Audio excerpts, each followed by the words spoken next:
Brasileirão voltou e o Flamengo apareceu de novo na liderança do campeonato. O salto foi com uma goleada histórica sobre o Vasco, 6-1, a maior do rubro-negro no confronto com o rival. O Fla tem os mesmos 14 pontos que o Bahia, mas leva melhor no saldo de gols. Esta foi a última rodada antes do impacto do calendário no Brasileirão, e o Flamengo é um dos mais afetados. São 5 jogadores que participarão da Copa América em um cenário que tende a desfigurar o time e mexer com a disputa pelas primeiras posições. O time de Tite não é o único a sofrer com as perdas de convocados. A lista tem, por exemplo, Bahia, São Paulo, Atlético, Palmeiras, Internacional, Atlético e Mejisol, para citar alguns que estão na metade de cima da tabela.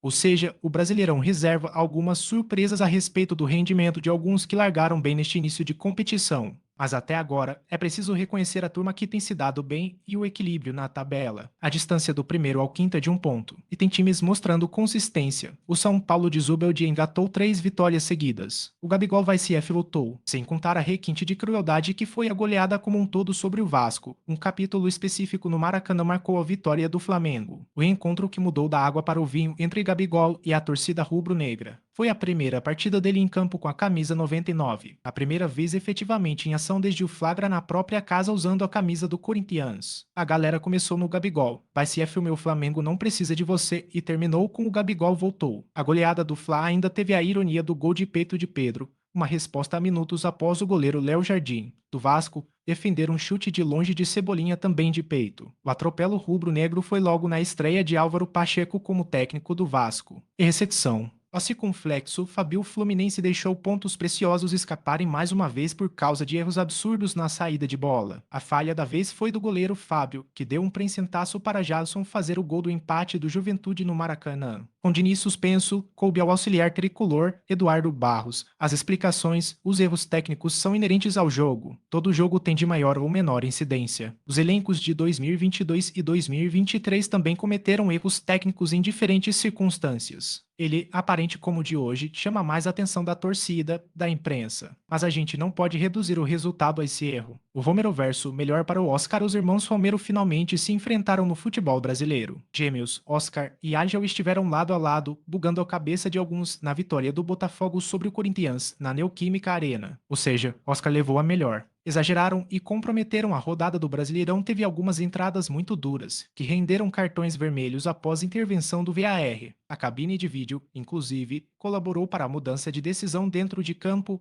já que nessas 3 jogadas o árbitro de campo tinha dado amarelo. Foram as seguintes: João Victor, zagueiro do Vasco, levou o vermelho por atingir de La Cruz. A expulsão foi na reta final do primeiro tempo, quando o Flamengo já vencia por 3-1. Com 1 a menos, o Vasco levou 6. Marlon, lateral esquerdo do Cruzeiro, acertou a perna de Caleri aos 37 minutos do primeiro tempo. O time já tentava reagir e até pressionava o São Paulo. Depois do vermelho direto, perdeu a força e foi derrotado por 2-0. EK, meio-campista do Vitória, exagerou e deu uma solada na coxa de Lucas Cal, do Atlético GO. O vermelho direto aos 38 minutos do primeiro tempo dificultou a vida do Leão, que foi derrotado por 2-0. Na volta dos gaúchos, a rodada não só marcou o retorno do Brasileirão após a pausa, mas também a presença dos times gaúchos, que estavam impossibilitados de atuar diante da calamidade no Rio Grande do Sul. Grêmio Internacional seguem sem seus estádios, enquanto o Juventude pelo menos terá o Alfredo Jaconi à disposição. Em campo, resultados diferentes para cada um. O Grêmio usou reservas e perdeu para o Red Bull Bragantino por 2-0. O Inter, apesar dos jogos atrasados, tem o mesmo aproveitamento dos líderes porque derrotou o Cuiabá por 1-0. E o Juventude beliscou o empate com o Fluminense no Maracanã 1-1.